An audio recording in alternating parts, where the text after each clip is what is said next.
皆さんこんにちは。今日はですね、AW570Z1T ですね。1997年に発売となった AW570Z1T、こちらの紹介をしていきたいと思います。こちらはですね、メインブラックということで、マンシリーズというのが、シリーズとして G-SHOCK 当時あったんですけども、これの第1弾ということで、メインブラックの一つ、ラインナップの一つですね。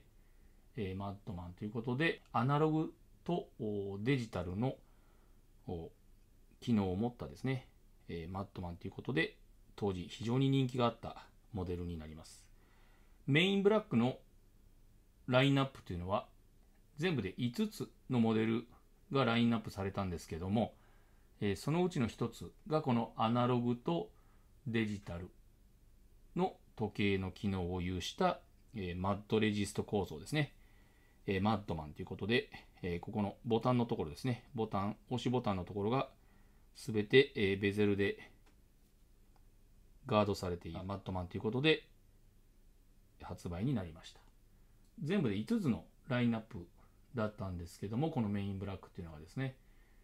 中でも一番人気があったのがこの AW570Z の 1T ですね。メインブラックのマッドマン。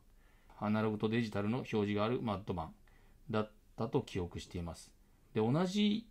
くらい人気があったのはですね、メインブラックのフロッグマンですね。フロッグマンも当時非常に人気がありました。こちらの時計なんですけども、先ほどお話しした通りですね、マッドレジスト構造ということで、防塵防で、ホコリだとか、泥が中に侵入しないように、侵入しにくいような構造になってますね。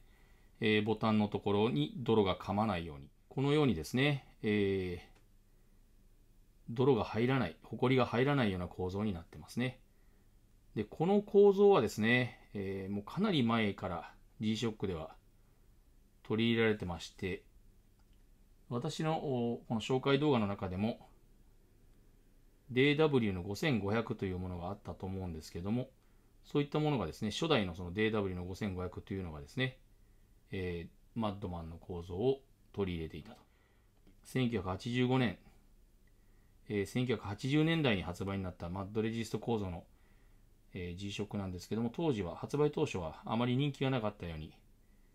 記憶しています。ただですね、この1997年発売のメインブラックのマッドマン、この頃になるとですね、非常に G-SHOCK がブームということもあってですね、このマッドマンを手に入れるのに苦労した方もいらっしゃるんじゃないですかね。で、対衝撃構造、ショックレジスト構造ですね、落としても壊れにくい、実際壊れないですけども、そういった構造も当然 G-SHOCK ですので備えてますし、あとは、200メートル防水、20気圧防水ですね。20気圧防水の時計ですし、あとはストップウォッチの機能ですね。ストップウォッチの機能だとか、タイマーの機能、あとアラームですね。アラームについてはこれ3本セットできますので、当時の時計としては十分な機能を持っていたということですね。あとカレンダー機能ですね。あとはバックライトもこれつきますので、バックライトがこの目玉のところにつくんですけども、バックライト機能もあったりですね、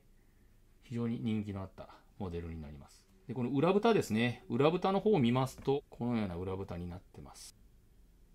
見えますか？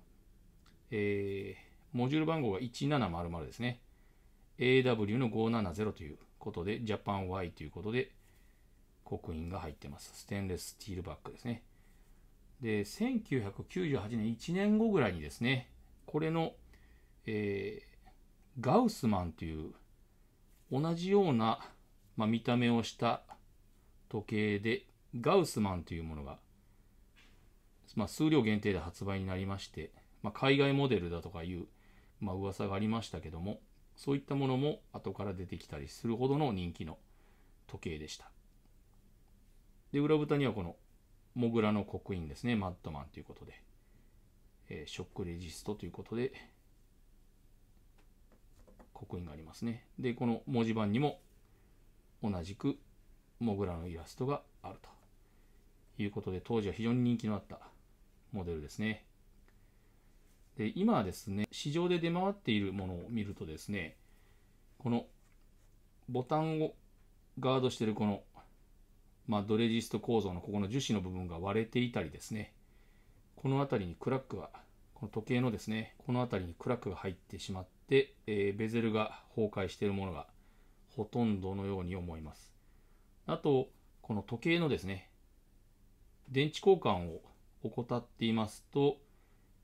電池の液漏れが発生してしまってですね、この時計のモジュール自体が壊れてしまって、電池が切れた状態で、市場で、売られているものについては、電池交換してもほぼ動くことはないというような、なかなか状態の良いものを見つけるのが難しい、時計の一つでもありますね。で、これ、時計自体の重さが 75g ということで、実はこれ装着感が非常にいい時計になっています。で、時計を装着した時にですね、こう腕に巻いた時に、ちょうどこのベルトのですね、こう、傾斜がついたこのベルトの先端がここちょうど見えるような形になってですね、非常に装着した時も、かっこいい、見た目がかっこいい時計になっています。で、なかなかこのベゼル、この樹脂の部品が、経年劣化しますので、なかなか今のこのような状態のもので、市場で見つけることは難しいような時計になってしまっていますのでね、まだこのような形で持っておられる方、所有しておられる方はですね、大事に大事に使っていらっしゃるんじゃないかなと思います。で、このマッドマンの赤いロゴと、黒い文字盤というのも非常に当時人気ありました。で、これからもですね、大事にしたい、G-SHOCK の一つであることには間違いないかなと思います。今日はですね、AW570Z1T ですね、1997年発売の AW570Z の 1T の紹介をしました。次回以降もですね、私が実際に使っている G-SHOCK について、また紹介していきますので、チャンネル登録をして楽しみに待っていてください。それではまた次回お会いしましょう。